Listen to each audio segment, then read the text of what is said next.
Cinema নয়, একেবারে জ্যান্ত ইতিহাস। যে ছেলেটা প্রথমবার ক্যামেরার সামনে দাঁড়িয়ে মাত্র 500 টাকা পারিশ্রমিক পেয়েছিল, আজ সে আস্ত একটা রাজ্যের সিংহাসনে। লেডিজ অ্যান্ড জেন্টলম্যান, থালাপতি বিজয় এখন তামিলনাড়ুর নতুন মুখ্যমন্ত্রী। ভাবছেন তো এ আর এমন কি?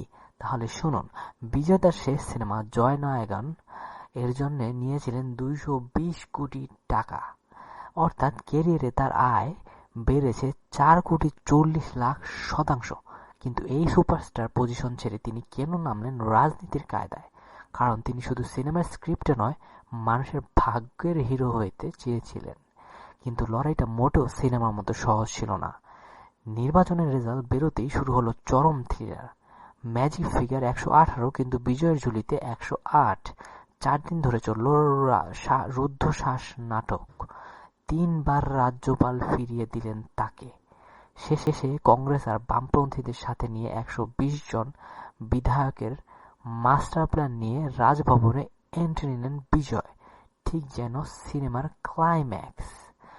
চেন্নাইয়ের নেহেরু স্টেডিয়াম যখন থালাপতি স্লোগানে কাঁপছে, বিজয় মাইকের সামনে দাঁড়িয়ে চেনা ডায়লগটা দিলেন, জোসেফ বিজয় এনুম নান।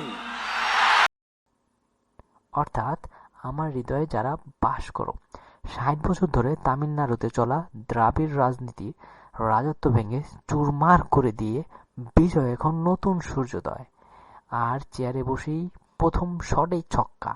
মুখ্যমন্ত্রী হয়েই সাইন করলেন 3টি বড় ফাইলে। 200 ইউনিট বিদ্যুৎ একদম ফ্রি, মাদকের বিরুদ্ধে যুদ্ধ ঘোষণা, আর নারীদের জন্য স্পেশাল সেফটি ফোর্স।